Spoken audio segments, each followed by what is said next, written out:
कहानी की शुरुआत में हम एक लड़की को देखते हैं जो रोड के बीचों बीच अपनी जान देने के लिए सड़क पर लेटी हुई है। कुछ ही देर में इस रोड पर एक गाड़ी आ जाती है। यह लड़की जैसे ही उस गाड़ी को अपनी ओर आता देखती है तो एक दर्दनाक मौत के डर से वो अपना इरादा बदल लेती है और वो सड़क से उठकर किनारे पर चली जाती है। तब वो गाड़ी वाला इंसान भी इस लड़की की मदद के लिए नहीं रुकता। वो इसे नजरअंदाज करके आगे निकल जाता है जैसे उसने कुछ देखा ही नहीं हो। इस लड़की का नाम लीसा है। लीसा की जिंदगी बिल्कुल भी ठीक नहीं चल रही। दरअसल आज लीसा की बेटी का जन्मदिन है, लेकिन अब उसकी बेटी इस दुनिया में नहीं रही। तब हम देखते हैं कि जो गाड़ी कुछ देर पहले लीसा को इग्नोर करके आगे निकल गई थी, उसे अपनी गलती का एहसास होता है। इसलिए वो आदमी अपनी गाड़ी रिवर्स करके लीसा के पास आता है। गाड़ी के अंदर बैठा एडम नाम का आदमी लीसा से पूछता है, क्या तुम ठीक हो? जिस पर लीसा जवाब देती है, हाँ मैं ठीक हूँ, मुझे कुछ नहीं हुआ। इस पर उस आदमी ने लीसा को बताया कि इस सुनसान इलाके से शहर काफी दूर है, इसलिए अगर तुम चाहो तो मैं तुम्हें शहर तक लिफ्ट दे सकता हूँ। लीसा मान जाती है और फौरन उसकी गाड़ी में बैठ जाती है। सफर के दौरान एडम लीसा से पूछता है कि तुम अकेली इस सुनसान जगह में क्या कर रही थी। लीसा ने एडम को बताया कि आज मेरी बेटी का जन्मदिन है, जिस वजह से वो आज मुझे बहुत याद आ रही है, पर बदकिस्मती से वो अब इस दुनिया में नहीं रही और अब मैं बिल्कुल अकेली हूँ। कोई भी ऐसा नहीं है इस दुनिया में जिससे मैं अपना कह सकूँ। लीसा की ये बात सुनकर एडम कहता है, अच्छा इस वजह से तुम रास्ते के बीचों बीच मरने के लिए लेटी हुई थी। जवाब में लीसा ने कहा, मैं मरना नहीं चाहती, बस एक बार किसी तरह से अपनी बेटी से मिलना चाहती हूँ। तभी लीसा कार का रेडियो ऑन कर लेती है। रेडियो पर एक न्यूज चल रही होती है। रिपोर्टर बताता है कि जंगल में एक सीरियल किलर घूम रहा है और आज सुबह इस किलर ने 2 और लड़कियों को मार दिया है। पुलिस के पास उस किलर की तस्वीर तो नहीं है, लेकिन उन्हें इसके बारे में ये जानकारी मिली है कि कातिल एक गोरे रंग का आदमी है जिसके पास ब्राउन कलर की गाड़ी है और उसके दाहिने हाथ पर एक क्रॉस का निशान है। ये खबर सुनकर लीसा के पैरों तले जमीन खिसक जाती है, क्योंकि रिपोर्टर रेडियो पर जिस कातिल का हुलिया बता रहा था वो कोई और नहीं बल्कि एडम ही था। उसके हाथ में क्रॉस का निशान देखकर लीसा बहुत ज्यादा डर जाती है। इससे पहले कि लीसा खुद को बचाने के लिए कुछ कर पाती, तभी एडम अचानक जोर से कार का ब्रेक लगाता है, जिससे लीसा का सर तेजी से कार की डैशबोर्ड से जा टकराया और लीसा बेहोश हो गई। कुछ देर बाद जब लीसा की आंखें खुली तब उसने खुद को एक अजीब से बंकर में कैद पाया, जो चारों ओर से लोहे की मजबूत दीवारों से बना हुआ था। लीसा खुद को इस बंद जगह में कैद पाकर बहुत ज्यादा घबरा जाती है और मदद के लिए चिल्लाने लगती है, लेकिन उसकी मदद करने कोई नहीं आया। हम देखते हैं कि लीसा को एक अलग तरह का सूट पहनाया गया है और उसके हाथ में एक घड़ी भी पहनाई गई है। लीसा उस घड़ी को निकालने की बहुत कोशिश करती है, लेकिन वो घड़ी इतनी मजबूत थी कि काफी कोशिश के बाद भी वो उसके हाथ से नहीं निकलती। आखिर में जब उसे रियलाइज होता है कि इस जगह से निकलना इम्पॉसिबल है, तो वो थक हार कर एक जगह में बैठकर रोने लग जाती है। तभी अचानक उस चेम्बर का दरवाजा खुला। लीसा ने देखा कि दरवाजे के दूसरी ओर एक सुरंग है। उस सुरंग के एंड से रोशनी नजर आ रही थी। लीसा को समझ आया कि अगर इस जगह से बाहर निकलना है तो इस सुरंग से होकर निकलना पड़ेगा। लीसा खुश हो जाती है कि उसे बाहर निकलने का रास्ता मिल गया है, लेकिन जैसे ही वो सुरंग के अंदर चली गई तभी अचानक उसके पीछे उस चेम्बर का दरवाजा अपने आप बंद हो गया। ये देखकर लीसा की सांस रुक गई और अब उसे समझ आया कि वो पहले से भी ज्यादा खतरनाक जगह में फंस गई है। तभी अचानक लीसा के हाथ में बंधे ब्रेसलेट में अलार्म बजने लगा और 11 मिनट का टाइमर सेट हुआ। ये देखकर लीसा समझ गई कि मुझे 11 मिनट में यहाँ से निकलना होगा, नहीं तो मैं हमेशा के लिए यहाँ पर बंद रह जाऊंगी। इसीलिए लीसा अपने हाथों और पैरों के बल रेंगती हुई जल्दी से उस रोशनी की तरफ बढ़ने लगी। लेकिन जैसे ही वो उस रोशनी के करीब होती जा रही थी तभी अचानक उस सुरंग का आगे का दरवाजा धीरे धीरे बंद होने लगा। ये देखकर लीसा और तेजी से आगे बढ़ने लगी, लेकिन जब वो उस दरवाजे के पास पहुंची तो वो दरवाजा पूरी तरह से बंद हो चुका था। लीसा को कुछ समझ नहीं आ रहा था कि अब यहाँ से कैसे निकला जाए। वो चीख चीख कर रोने लगी। तभी उसकी नजर उस दरवाजे के बगल से जा रही एक दूसरी सुरंग पर पड़ी, लेकिन वो रास्ता बहुत ज्यादा तंग था। लीसा को अब कोई और दूसरा रास्ता नजर नहीं आ रहा था, इसलिए लीसा हिम्मत करके किसी तरह सुरंग के अंदर चली गई और काफी मुश्किलों के बाद वह उस रास्ते को पार कर लेती है और आगे बढ़ते हुए एक ऐसी जगह पर पहुंच जाती है जहां एक प्लेटफॉर्म की तरह 2 रास्ते बने हुए थे। एक रास्ता ऊपर से जा रहा था और दूसरा रास्ता नीचे से। लीसा को कुछ समझ नहीं आया और वो ऊपर के रास्ते को चुनती हुई घुटनों के बल आगे बढ़ने लगी, लेकिन थोड़ा आगे जाते ही नीचे का फ्लोर ऊपर उठने लगा। अगर वक्त रहते लीसा वहाँ से नहीं निकल पाई तो नीचे का रास्ता उसे ऊपर चिपका कर मार देगा। लीसा डर के मारे तेजी से आगे बढ़ने लगी। वो उस जगह के बीच बस पिसने ही वाली थी कि तभी इस सुरंग के एंड तक उसका हाथ पहुंच जाता है और जैसे ही वो रास्ता पूरी तरह से बंद होने वाला था, लीसा अपनी जान बचाकर वहाँ से निकलने में कामयाब हो जाती है। खुद को कुचलने से बचाकर वो एक सुकून की सांस लेती है, लेकिन उसे पता नहीं था कि अब उसके लिए मुश्किलें और भी बढ़ने वाली हैं, क्योंकि आगे का रास्ता और भी ज्यादा खतरनाक है। तभी उसके घड़ी में अलार्म बज उठा। ये अलार्म बता रहा था कि आधा समय बीत चुका है और अब उसके पास सिर्फ 5 मिनट बाकी है। इसीलिए वो अब फिर से आगे बढ़ने लगी। जहाँ उसे थोड़ी दूर जाते ही रास्ते में कोई इंसान लेटा हुआ दिखाई दिया। लीसा जब उसके करीब आई तो उसने देखा कि वो कोई जिंदा इंसान नहीं बल्कि एक जली हुई डेड बॉडी है, जिसकी हालत बहुत खराब है। उस लाश के हाथ पर भी वैसी ही घड़ी बंधी हुई थी जैसी लीसा के हाथों पर बंधी थी। लीसा को समझ आ गया कि ये इंसान भी मेरी तरह इस सुरंग से निकलने की कोशिश कर रहा था, लेकिन वो यहाँ से निकलने में कामयाब नहीं हो सका और मारा गया। मतलब यहाँ से निकलना इम्पॉसिबल है। इस डेड बॉडी को देखकर लीसा की यहाँ से निकलने की बची कुची उम्मीद भी टूट गई, लेकिन उसने किसी तरह हिम्मत जुटाई और इस डेड बॉडी को साइड पर करके आगे बढ़ने लगी। जब वो घड़ी की तरफ देखती है तो उसके पास सिर्फ 2 मिनट का टाइम बचा हुआ था, इसीलिए वो और तेजी से आगे बढ़ने लगी। तभी अचानक एक मजबूत लोहे की सलाखों ने आकर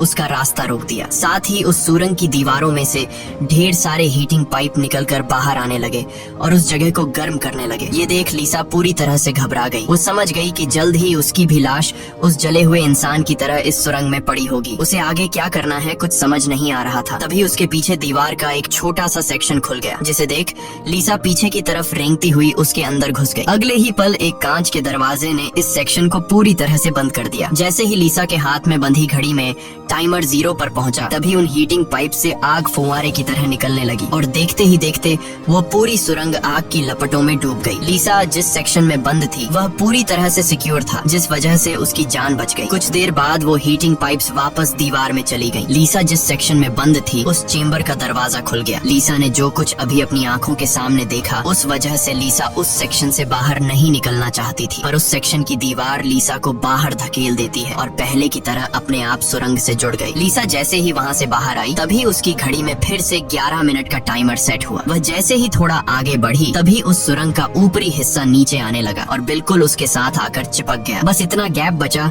कि वो रेंगते हुए यहाँ से आगे निकल सके। लीसा अब पूरी तरह से बेबस हो चुकी थी। वो जोर जोर से रोने लगी। जब उसकी नजर घड़ी पर पड़ी तो वहाँ उसका टाइम खत्म हो रहा था, जिसका मतलब था कि अब से ठीक 11 मिनट बाद फिर से उस सुरंग में आग का सैलाब आएगा और लीसा को राख कर देगा। वो सोचती है कि इतनी बुरी मौत मरने से अच्छा है कि क्यों ना एक बार फिर से वो यहाँ से निकलने की कोशिश करे। इसीलिए वो फिर से हिम्मत करके अपनी जान बचाने के लिए पीठ के बल अपने हाथों के सहारे रेंगते हुए आगे बढ़ने लगी। थोड़ी दूर ऐसे ही रेंगते हुए जाने के बाद वो सुरंग खत्म हो गई और आगे पानी का एक टैंक आ गया। लीसा बहुत ज्यादा थक गई थी और प्यास ने उसका बुरा हाल कर दिया था। वो इसी तरह लेटे हुए हाथों की मदद से पानी पीकर अपनी प्यास बुझा लेती है। जब उसने अपनी घड़ी की तरफ देखा तो अब सिर्फ 8 मिनट रह गए थे। अब पानी के अलावा उसे कोई और दूसरा रास्ता नहीं दिखा, इसलिए वो एक लंबा सांस लेते हुए पानी में ही उतर गई। पानी में उतरने के बाद टैंक काफी बड़ा था। उसे अब समझ नहीं आ रहा था कि किस तरफ जाना है। वो यहाँ वहाँ पानी में निकलने का रास्ता ढूंढने लगी, मगर उसे कोई भी निकलने का रास्ता नहीं मिला। दूसरी तरफ जहाँ से वो इस टैंक में उतरी थी वह रास्ता भी बंद हो चुका था। अब उसकी सांस भी खत्म होने लगी थी। तभी टैंक में से ऊपर की तरफ एक दरवाजा खुल गया। लीसा जल्दी से उस दरवाजे से होते हुए ऊपर निकल आई। बाहर निकलते ही उसने जोर जोर से सांसें ली और आगे का रास्ता तय करने लगी, लेकिन लीसा बहुत ज्यादा थक चुकी थी। आगे बढ़ना उसके लिए बहुत मुश्किल हो रहा था और कुछ ही देर में भारी थकान की वजह से लीसा की बीच रास्ते में ही आंख लग गई। लेकिन तभी लीसा के कानों में किसी के चीखने की आवाज गूंज उठी। वहाँ और भी कोई था जो मदद के लिए पुकार रहा था। उसकी आवाज सुनकर लीसा के अंदर बचने की एक उम्मीद जाग उठी, इसीलिए वो जल्दी से उस आवाज का पीछा करने लगी। अचानक एक जगह उसके ठीक नीचे एक दरवाजा खुला जिसके अंदर उबलता हुआ तेजाब था। लीसा उस तेजाब में गिरने से बाल बाल बची। वो तेजाब इतना खतरनाक था कि एक मजबूत लोहे को भी कुछ सेकंड में पिघला देता। लीसा जल्दी से अपने कपड़े का एक टुकड़ा काटती है और उसे टेस्ट करने के लिए तेजाब में डुबोती है। कपड़ा कुछ ही सेकंड में काली राख में बदल जाता है। ये देखकर वो बहुत ही संभल कर आगे बढ़ती है। वो अपने हाथों और पैरों को उस गड्ढे के किनारों पर रखकर उस जगह को पार करने ही वाली थी कि तभी उसका घुटना तेजाब में लग जाता है, जिससे लीसा दर्द से चीख पड़ी। खुशकिस्मती से उसके सूट की वजह से उसका घुटना गलने से बच गया, लेकिन उसके घुटने पर एक गहरा जख्म बन गया था। अच्छी बात ये थी कि अब वह मदद की आवाज काफी करीब से आ रही थी। लीसा अपना दर्द भूलकर फिर से उस आवाज का पीछा करने लगी और आखिरकार वो एक लोहे की ग्रिड के पास जा पहुंची। उससे कुछ दूरी पर एक और ग्रिड थी जिसके पीछे एक आदमी था। उस आदमी ने भी लीसा की तरह हाथ में घड़ी और सूट पहना था। लीसा उससे कहती है कि देखो मेरी बात सुनो, हम दोनों यहाँ पर फंसे हुए हैं, अगर हम एक दूसरे की मदद करें तो यहाँ से निकल सकते हैं। लेकिन वो आदमी काफी लंबे समय से उस सुरंग में फंसने की वजह से उसकी दिमागी हालत खराब हो चुकी थी। वो कभी लीसा को गालियां देने लगता तो कभी सॉरी करने लग जाता। वो कहता है कि ये लोग जल्द ही वापस आएंगे और हम दोनों को मार देंगे। ये कहकर वो पागल जोर जोर से हंसने लगा। तभी लीसा देखती है कि उसके हाथ में बंधी घड़ी में 60 सेकंड की काउंटिंग शुरू हो गई है। वो हीटिंग पाइप्स दोबारा दीवारों से बाहर निकल आए और इस बार बचने के लिए जो सेक्शन था वो लीसा और उस आदमी के बीचों बीच खुलता है, जिसमें सिर्फ एक ही इंसान के छिपने के लिए जगह थी। अब या तो वो पागल आदमी बचेगा या फिर लीसा। अगले ही पल लीसा और उस पागल आदमी के आगे जो लोहे की ग्रिड थी वह हट गई। ये दोनों तेजी से उस चेम्बर की तरफ भागने लगे और दोनों एक साथ चेम्बर तक पहुँचे, जिसके बाद ये दोनों एक दूसरे को मारने लगे। उस बीच कभी लीसा उस पागल आदमी को चेम्बर से बाहर निकाल देती तो कभी वो पागल आदमी लीसा को बाहर धकेल देता। लेकिन आखिर में जैसे ही वक्त खत्म होने वाला होता है, लीसा उस आदमी को लात मारकर चेम्बर से बाहर कर देती है। वो आदमी लीसा को पैर से पकड़कर बाहर निकालने की कोशिश करता है। तभी 60 सेकंड खत्म हो गए और उस चेम्बर के शीशे के दरवाजे ने उस आदमी का हाथ काट दिया। दर्द से वो आदमी चिल्ला उठा। तभी लीसा की नजर उस आदमी के हाथ पर पड़ी जिस पर क्रॉस का टैटू बना हुआ था। उस टैटू को देखकर लीसा समझ जाती है कि ये आदमी कोई और नहीं बल्कि उसे कार में बेहोश करने वाला सीरियल किलर एडम है। अब लीसा की सारी कंफ्यूजन दूर हो गई। पहले लीसा को लग रहा था कि एडम ने इसे यहाँ कैद करके रखा है, लेकिन उसकी ये सोच गलत थी क्योंकि एडम बेचारा तो अब खुद मौत के मुंह में था। इतने में ही लीसा की घड़ी पर 11 मिनट का वक्त पूरा हो गया और उन हीटिंग पाइप्स से निकलती तेज आग ने कुछ ही सेकंड्स में एडम को राख में बदल दिया। अपनी आंखों से एडम की इतनी भयानक मौत देखकर लीसा डर के मारे कांपने लगी। कुछ देर बाद सेक्शन के अंदर एक छोटे सुरंग में से एक रोबोट आता है। वह एक बहुत ही भयानक सा स्कल था। ये रोबोट लीसा को कोई नुकसान नहीं पहुंचाता बल्कि उसके तेजाब से जले हुए घुटने को ठीक कर देता है। लीसा ने उससे पूछा कि वो कौन है और उसे यहाँ क्यों लेकर आया है। जवाब में उस रोबोट के मुंह से एक टूल निकलता है और वो टूल लीसा के सूट के साथ कनेक्ट हो जाता है। उस टूल की मदद से लीसा को फ्लैशबैक की सारी बातें याद आने लगती हैं, जब वो कार में एडम के साथ थी और उसे एडम की सच्चाई का पता चलने पर एडम की उसके साथ झड़प हो गई थी। उस दौरान एडम ने लीसा पर चाकू से सीने पर वार किया और कार से बाहर फेंक दिया था। उसी पल लीसा को आसमान से उसकी ओर आती एक सफेद रोशनी दिखाई दी थी, जिसके बाद लीसा वापस प्रेजेंट में आती है। लीसा को अब एक बात समझ आ जाती है कि उन एलियंस ने ही दरिंदे एडम से उसकी जान बचाई थी और उसे यहाँ लाए थे। लेकिन वो उसे यहाँ क्यों लाए थे ये बताए बिना ही वो रोबोट वहाँ से निकल गया। लीसा ये भी समझ जाती है कि ये लोग जो भी हैं वे उसे मारना नहीं चाहते, बस उसे इस गेम को पार करना होगा, तभी वो यहाँ से निकल पाएगी। लीसा अब आगे का रास्ता तय करने उस चेम्बर से बाहर आ गई। एडम का कटा हुआ हाथ भी वहाँ पर पड़ा हुआ था। उसी समय लीसा को उस कटे हाथ पर टाइमर के नीचे कुछ सिंबल्स दिखाई दिए। लीसा उन सिंबल्स का मतलब समझने की कोशिश कर ही रही थी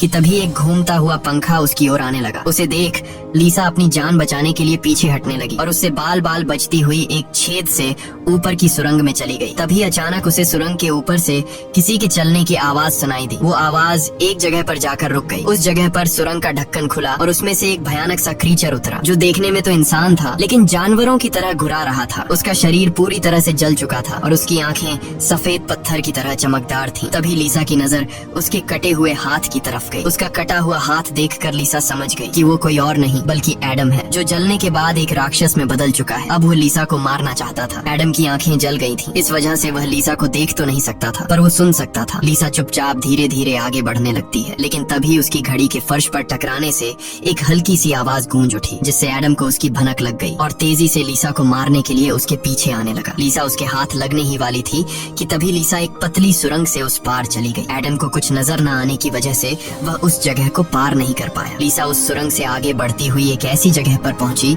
जहां उसके पास आगे जाने के लिए 2 रास्ते थे। लीसा को कुछ समझ नहीं आ रहा था कि किस रास्ते को चुनना चाहिए। वह बहुत सोचने के बाद जब उसे कुछ समझ नहीं आता तो वह एक अंदाजे से लेफ्ट वाली सुरंग में घुस जाती है। सुरंग के बाहर एक कमरा था जिसकी चारों ओर कांच की दीवारें थीं। उन दीवारों पर लीसा को उसके पैदा होने से लेकर अपनी बेटी को जन्म देने तक की सारी यादें दिखाई दे रही थीं। वहां लीसा ने ये भी देखा कि किस तरह उसकी लापरवाही की वजह से उसकी बेटी की जान चली गई। लीसा अपनी बेटी को याद करके बहुत रोने लगती है। तभी उसने देखा कि ऊपर छत से एडम फिर से उसके पीछे आ रहा है, लेकिन लीसा उससे अपनी जान छुड़ाकर एक दूसरे सुरंग में पहुंच जाती है, जहां उसने कुछ ऐसा देखा जिससे उसकी खुशी का ठिकाना नहीं रहा। उसने देखा कि उस सुरंग के खत्म होने पर बाहर नीला आसमान चमक रहा है। अपनी आजादी को इतने करीब से देखकर लीसा में दोबारा हिम्मत आ गई, लेकिन उस सुरंग को पार करने के लिए उसे एक कंटीले रास्ते से होकर गुजरना पड़ेगा। अब सिर्फ 60 सेकंड का टाइम बचा हुआ था। अगले ही पल हीटिंग पाइप्स भी दीवार से बाहर निकल आए, जो 60 सेकंड्स खत्म होते ही उस जगह को आग से भरने वाले थे। लीसा बिना टाइम जाया किए इन कांटेदार तारों के नीचे से जाने लगी, जिससे वो कांटेदार तार उसकी बॉडी में घुसकर लीसा की पीठ बुरी तरह से काट देते हैं। लीसा बहुत ज्यादा तकलीफ में होती है और उसके पीठ से बहुत ज्यादा खून निकलने लगता है, लेकिन लीसा खुद की परवाह किए बिना धीरे धीरे आसमान की तरफ बढ़ने लगी। तभी पीछे सुरंग में चेम्बर खुला, जिसमें एडम झट से जाकर छिप गया। अब कुछ ही देर में आग का सैलाब आने वाला था। खून से लथपथ लीसा बाहर निकलने की कोशिश में थी, लेकिन बहुत ज्यादा खून बहने की वजह से अब आगे बढ़ना उसे मुश्किल हो रहा था। उसकी आंखें धुंधली हो रही थीं। तभी 60 सेकंड्स खत्म हो गए और अगले ही पल वहाँ आग बरसनी शुरू हुई। उससे पहले कि वो आग का सैलाब लीसा को भी अपनी चपेट में लेता, लीसा के ठीक नीचे एक द्वार खुला और वो नीचे एक चेम्बर में जा गिरी और बेहोश हो गई। थोड़ी देर बाद जब लीसा की आंख खुली तो उसने देखा कि वो फिर से उसी जगह पर आ गई है जहाँ से उसने बढ़ना शुरू किया था। यानी अब तक उसने जितनी भी मेहनत की यहाँ से निकलने की, वो सारी जाया चली गई। ये देखकर लीसा अब पूरी तरह से टूट चुकी थी। तभी वो रोबोट उसकी मरहम पट्टी के लिए दोबारा आ जाता है। लीसा ने उसे मरहम पट्टी करने से रोका, क्योंकि वो दोबारा ये सब दोहराने के लिए तैयार नहीं थी। उसने रोबोट से कहा कि वो अब सिर्फ मरना चाहती है। उस रोबोट ने लीसा की बात मान ली और उसके मुंह से एक इंजेक्शन निकलकर लीसा के शरीर की तरफ बढ़ने लगा। तभी लीसा को एडम के हाथ पर बने हुए निशान याद आ गए। वो समझ गई कि जरूर वो निशान यहाँ से बाहर निकलने का रास्ता बताते हैं, इसलिए वो अपने खून से दीवार पर एडम के हाथ पर बने हुए निशान बनाने लगी, जिसे काफी गौर से देखने के बाद लीसा को पता लगा कि ये तो एरो है जो यहाँ से निकलने की डायरेक्शन बताते हैं। जैसे कि पहला एरो लेफ्ट साइड की तरफ मुड़ा हुआ था, जिसका मतलब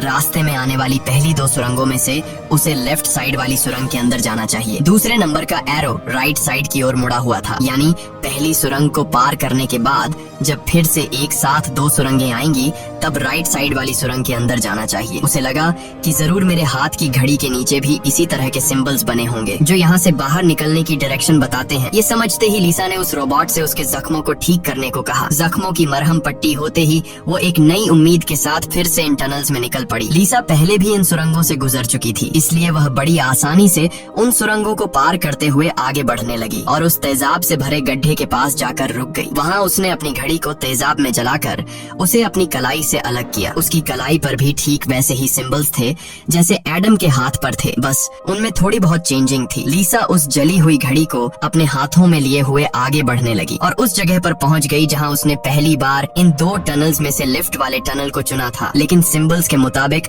सही सुरंग राइट वाली है। वो जल्दी से राइट वाली सुरंग में चली गई, जहां आगे जाकर उसे 2 और सुरंगें मिली जिनमें सही सुरंग लेफ्ट वाली थी। इसी तरह लीसा अपने हाथ पर बने निशान की मदद से हर बार सही रास्ता चुनकर आगे बढ़ रही थी, लेकिन तभी एक बार फिर से एडम उसके पीछे पड़ गया। यहाँ लीसा समझदारी से काम लेते हुए एडम को गुमराह करने के लिए एक सुरंग के अंदर अपनी घड़ी फेंक दी और खुद दूसरी सुरंग में छिपकर बैठ गई। एडम घड़ी की आवाज का पीछा करते करते दूसरी सुरंग में घुस गया। एडम के जाते ही जब लीसा ने अपनी कलाई पर बने सिंबल्स चेक किए तो उसे पता चला कि उसने एडम को जिस सुरंग में भेजा था वही सही सुरंग थी। ये देखकर लीसा बहुत ज्यादा परेशान हो गई। अब लीसा के पास कोई दूसरा रास्ता नहीं था, इसलिए वो धीरे से एडम जिस टनल में था वो भी उस टनल में घुस गई। ये टनल काफी अजीब सा था, ऐसा लग रहा था कि ये टनल जैसे किसी बड़े जानवर का पेट हो। लीसा धीरे धीरे आगे बढ़ने लगी। थोड़ा सा आगे जाकर उसने देखा कि उसकी घड़ी सामने पड़ी हुई है, लेकिन एडम भी वहाँ पर मौजूद है। एडम अब चूंकि देख नहीं सकता था, इसलिए लीसा चुपके से उस घड़ी को उठा लेती है, पर तभी घड़ी में 60 सेकंड्स बचे होने का अलार्म बजने लगा, जिसकी आवाज से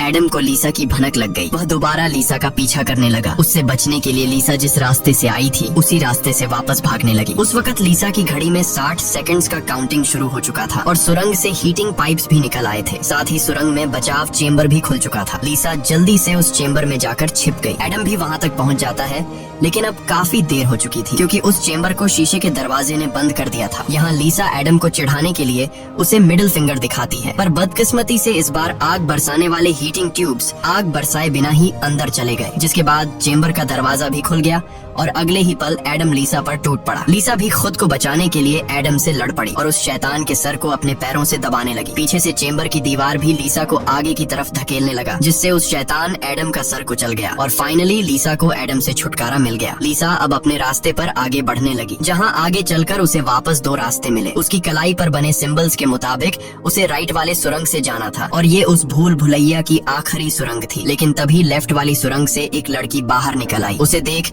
लीसा की आंखें खुली की खुली रह गईं और वो रोने लगी, क्योंकि यह लड़की कोई और नहीं बल्कि उसकी बेटी नीना थी। नीना के मरने के बाद से लीसा ने जीना ही छोड़ दिया था। उसकी बस यही एक ख्वाहिश थी कि वो किसी तरह नीना से मिल पाए और आखिरकार आज उसकी ये ख्वाहिश भी पूरी हो गई। नीना ने अपनी माँ लीसा से कहा कि अब दोबारा मुझे फिर से अकेला मत छोड़ना, जिस पर लीसा ने जवाब दिया, नहीं बेटा, मैं हमेशा तुम्हारे साथ रहूंगी। जिस पर नीना कहती है, तो फिर आओ मेरे साथ लेफ्ट वाले टनल में चलो। लीसा रोते हुए बोली, नीना, मैं तुम्हें फिर से खोना नहीं चाहती, लेकिन सच तो ये है कि तुम पहले ही मर चुकी हो और मेरी मंजिल दूसरी सुरंग में है। इतना कहकर लीसा वहाँ से जाने लगी। पीछे से नीना उसे पुकारती रही, लेकिन लीसा दिल पर पत्थर रखकर उस सुरंग से बाहर निकली। बाहर आते ही लीसा फूट फूट कर रोने लगती है। उसके बाद लीसा ने बिना समय गंवाए राइट वाली सुरंग में घुस गई, जहाँ उसे सुरंग के अंत में खुला आसमान दिख रहा था। वो खुश होकर तेजी से आगे बढ़ने लगी, लेकिन तभी उसके रास्ते में 3 लोहे के ब्लेड्स आ गए जो लगातार तेजी से ऊपर नीचे हो रहे थे, जिन्हें पार करने का मतलब था खुद के टुकड़े करवाना। लेकिन लीसा को हर हाल में यहाँ से निकलना था, इसीलिए उसने गौर किया कि उनमें से पहला ब्लेड हर 4 सेकंड्स में एक बार नीचे आ रहा है। लीसा उसके करीब पहुंची और जैसे ही वो ब्लेड ऊपर गया तो 4 सेकंड्स पूरे होने से पहले झट से उस पार चली गई। उसके बाद वो दूसरे ब्लेड के पास पहुंच जाती है। इसी तरह दूसरा ब्लेड हर 3 सेकंड्स में नीचे आ रहा था। लीसा ने हिम्मत दिखाते हुए उसे भी पार कर लिया, लेकिन लास्ट वाला ब्लेड सिर्फ 2 सेकंड्स में नीचे आ रहा था, जिसे पार करना लीसा के लिए बहुत ही मुश्किल था। पर आजादी की चाहत में लीसा ने उसे भी पार तो कर दिया, लेकिन बदकिस्मती से उसका पैर ब्लेड के बीच आकर कट गया। लीसा का दर्द से बुरा हाल हो गया था, लेकिन लीसा अपने पैर की परवाह किए बिना सुरंग के एंड तक पहुंच जाती है, जहां उसे खुला आसमान नजर आ रहा था। लेकिन जैसे ही उसने अपना हाथ सुरंग से बाहर निकालने के लिए आगे बढ़ाया, उसका हाथ सामने लगाए स्क्रीन पर जा लगा, जहां खुले आसमान का वीडियो चल रहा था। ये देखकर लीसा बहुत ज्यादा मायूस हुई। उसने कहा, मैंने वो सब कुछ किया जो मुझे करने को कहा गया था। उसके बाद वो पागलों की तरह हंसने लगी। तभी सुरंग से हीटिंग पाइप्स निकल आए, क्योंकि अब कुछ देर बाद 11 मिनट का टाइम खत्म होने वाला था। लीसा अब सुकून से मौत का इंतजार करने लगी, लेकिन इस बार वो हीटिंग पाइप्स उसे जलाए बिना ही वापस सुरंग में चली गई। तभी अचानक सुरंग का ऊपर का हिस्सा खुल गया और एक तेज रोशनी लीसा पर पड़ी। लीसा का शरीर अपने आप हवा में उठने लगा